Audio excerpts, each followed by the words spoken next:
इसी जन्म में इसी शरीर से भगवान की सन्निधि कौन कौन प्राप्त करना चाहता है?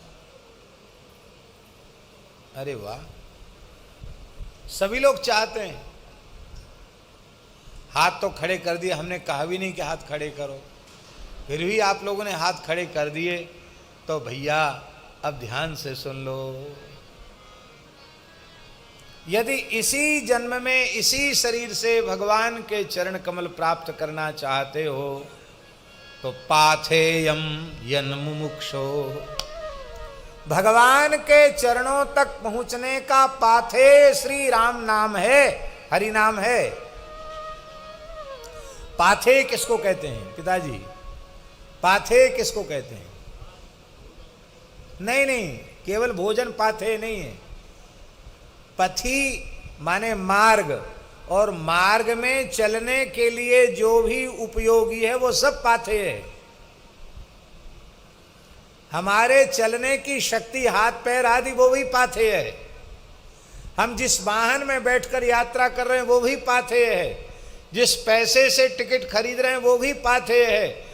और जो कुछ पंजीरी कसार कलेवा जो साथ में लेके चल रहे हैं कि चना चबेना कोई नहीं होगा तो कुछ तो मुंह में डाल लेंगे, वो भी पाथे है। माने जिसके बिना यात्रा संभव न हो, यात्रा में जो परमोपयोगी है उसको पाथे कहते हैं। केवल भोजन कलेऊ से आप करेंगे तो गलत अर्थ हो जाएगा, एकदम हल्का अर्थ हो जाएगा।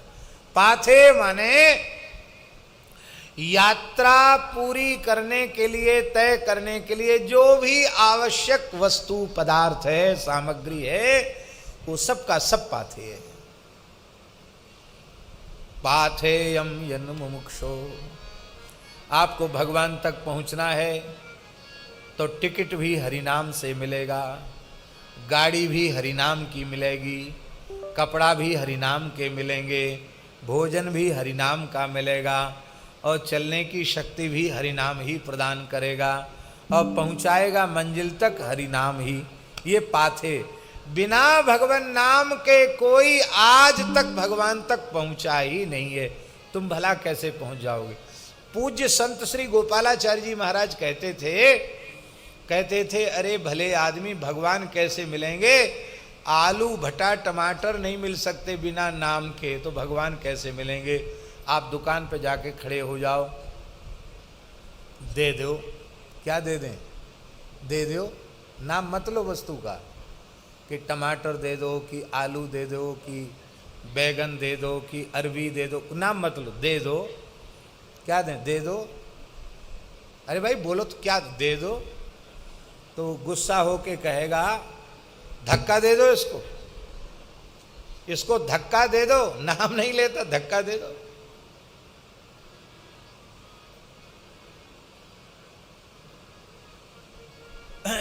हमारे महाराज जी सुनाते थे, पूज्य गुरुदेव भक्तमाली जी, कि नाम लेने से ही वस्तु की प्राप्ति होगी, लौकिक वस्तु की प्राप्ति भी नाम लेने से होगी। तो बोले एक सीधा साधा आदमी था, अपनी ससुराल जा रहा था, तो मैया ने कुछ पैसा दिए उसको, अकेले पुत्र था, तो माता ने कुछ पैसा दिए। बोले भाई वहाँ ससुराल जा रहा है, छोटे छोटे बच्चे घेरेंगे, जीजाजी कहेंगे, कोई फूफा जी कहेगा, कोई कुछ कहेगा, तो सब आशा लगा के रखते ना कि कुछ लाए होंगे, ज़्यादा नहीं तो केले ही ले आए होंगे, कुछ तो लाए होंगे। बच्चों को आशा रहती आगंतुक से, तो ऐसे खाली हाथ मत जाना, कुछ लेके जाना। बड़ा आज्ञाकारी था।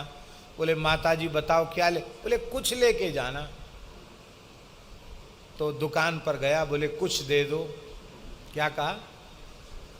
ये पैसा ले लो, कुछ दे दो। बोले कुछ ऐसे थोड़ी, नाम बताओ क्या चीज़ चाहिए? बोले कुछ दे दो।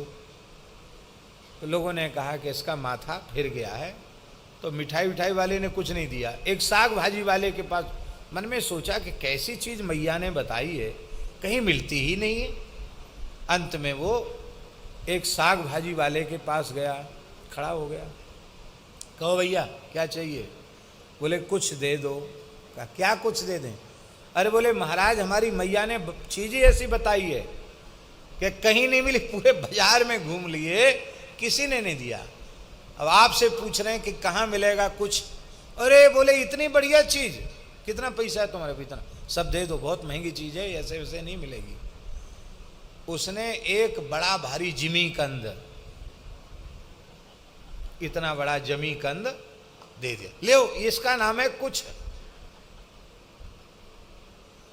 बड़ा खुश हुआ, बोले ये तो बड़ी दिव्य कोई मिठाई होगी, क्या होगा भगवान जाने, कुछ है ये। तो कपड़ा में बांध के वो बेचारा सिर पे रख के लाया, कुछ है। सब पैसा उसी में खर्च हो गया, पैदल पैदल ससुराल पहुंचा, सब ने घेर लिया, बच्चों ने, जीजा जी, फूफा जी, सब ने घेर लिया। बोले क्या लाए हैं, तो बोले कुछ लाए हैं। तो कुछ लाए, तो वो जानते हो जिमीकंद कैसा होता, आप लोग तो जानते हो ना, ऐसे खाली हाथ लग जाए तो खुजली होने लग जाती शरीर में। हाँ, सूरन कहते हैं उसको, जिमीकंद भी कहते हैं, सूरन, कंदौरा भी कहते हैं, क्या कहीं कहीं कंदौरा भी कहते हैं। तो जिमीकंद होता है, उसको बनाने की पद्धति है, तब वो बनता है, बढ़िया बनता है। और सूरन का हलवा बहुत अच्छा बनता है, आपने कभी नहीं खाया होगा। पूज्य हरेराम बाबा सूरन का हलवा बनाते थे, एक नंबर हलवा। हम जानते हैं उसकी विधि, कोई जिज्ञासु हो, भगवान को भोग लगाने की इच्छा हो, तो हम विधि बता सकते हैं। बहुत बढ़िया हलवा बनता सूरन का। तो कहते बच्चे जो है, बच्चों ने घर में बड़े बूढ़ों को किसी को नहीं दिखाया, वो सब उसको उठा के ले गए और सबने अमनिया करके, और जैसी लाल लाल भीतर का निकला, मुंह में खाया, अब तो चिल्लाना चीखना बच्चों ने आरंभ किया। बोले भैया घर में कहा कलेश है गए हो, कहा भाई, अरे बोले कुछ लाए थे बहनोई साहब, दमाद जी, मेहमान जी कुछ लाए थे, बच्चों ने कुछ खा लिया। क्या है भैया कुछ नाम किसका है, तो अंत में कुछ के नाम पर जमीकंद निकला। महाराज जी सुनाते थे। तो बोले कुछ दो नाम नहीं लोगे तो मिठाई की जगह जमीकंद मिल जाएगा, इसलिए नाम लेना बहुत जरूरी है। बोलो भगवान नाम महाराज की। संसार की वस्तु नाम के बिना नहीं मिल सकती, तो भगवान नाम के बिना कैसे मिलेंगे, नहीं मिल सकते। पाथेयम यन्मुमुक्षो सपदि परपद प्राप्तये प्रस्थितस्य, जो भगवान की ओर चल पड़ा है उसके लिए पाथे श्री राम नाम है। पाथेयम यन्मुमुक्षो सपदि परपद प्राप्तये प्रस्थितस्य विश्राम स्थानमेकं कविवर वचसाम जीवनम सज्जनानाम। संसार के बड़े से बड़े विद्वान कवि चाहे जितने काव्यों का प्रवचन कर दें, व्याख्यान कर लें, चाहे जितने बड़े बड़े पोथन्ना लिख दें, लेकिन उन्हें यदि विश्राम मिलेगा तो वह केवल और केवल भगवान नाम का आश्रय लेने से विश्राम मिलेगा। बिना हरिनाम के बड़े से बड़े पंडितों को भी विश्राम मिलने वाला नहीं है। विश्राम स्थान में एकम, एकम, एकम का अर्थ भैया जी दूसरा नहीं, एक ही विश्राम का स्थान है राम नाम, वहां नहीं गए तो विश्राम मिलेगा नहीं। पायो परम विश्राम, गोस्वामी जी ने कहा, क्योंकि ये ही मह रघुपति नाम उदारा अति पावन पुराण श्रुति सारा। नाम में परम विश्वास, नाम में परम विश्राम मिलेगा।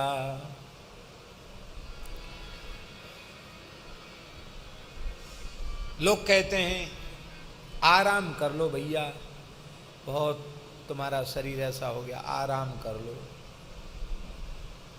और लोग सोचते हैं आराम माने तान दुपट्टा सो जाओ, लेकिन ईमानदारी से आराम शब्द का विचार करो। आ माने आ जाओ, राम माने राम नाम के पास आ जाओ, श्री हरिनाम का आश्रय ले लो तो आराम मिल जाएगा, नहीं तो आराम हराम हो जाएगा। विश्राम स्थान में कम, व्यास वाल्मीकि प्रभृति ऋषियों को भी परम विश्राम भगवान नाम में मिला। कविवर वचसाम जीवनम सज्जनानाम, सज्जन की परिभाषा है, अरे ये तो बड़े सज्जन हैं, तो कहते ना अरे बहुत सज्जन है, बहुत सज्जन है। किसको कहते सज्जन? जो बोले बढ़िया मीठा बोले, हाथ पांव जोड़ ले, अच्छी बात करे, सभ्यता से बोले, उसी को सज्जन लोग कहते प्राय। पर यहां सज्जन की परिभाषा है, जिसका जीवन नाम बन गया है वही सज्जन है।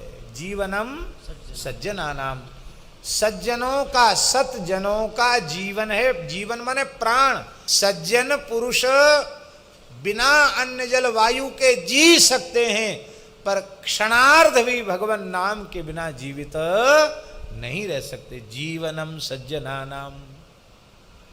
और कैसा है नाम? बीजम धर्मद्रुमस्य, धर्म रूपी वृक्ष का बीज है हरि नाम, राम नाम, कृष्ण नाम। धर्म रूपी वृक्ष का बीज है। इसका आशय क्या है? इसका आशय है कि जैसे बीज के बिना वृक्ष नहीं, ऐसे ही मूल में यदि हरि नाम नहीं है तो तुम्हारे जीवन में धर्म का वृक्ष अंकुरित ही नहीं होगा। धर्म स्थापन अपने जीवन में, चरित्र में करना चाहते हो तो बीजम धर्म द्रुमस्य, धर्म रूपी वृक्ष का बीज है राम नाम।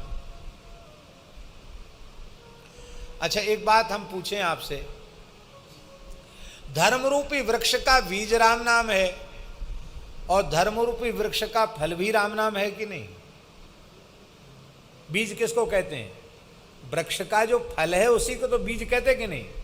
इसका मतलब है सारे जीवन के धर्माचरण का सार सर्वस्व अंतिम फल क्या है? अंतिम फल भी राम नाम है, जड़ भी राम नाम है और अंतिम फल भी राम नाम है।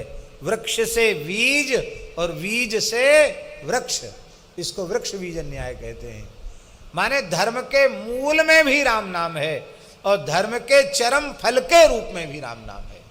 बीजम धर्म द्रुमस्य, ऐसा जो राम नाम है, प्रभवतु भवताम भूतये राम नाम, ऐसा राम नाम हनुमान जी महाराज कहते आप सबके जीवन का परम कल्याण करे। आप लोगों के लिए जीवन में श्री राम नाम, हरि नाम कल्याणकारी सिद्ध होवे। यही बात गोस्वामी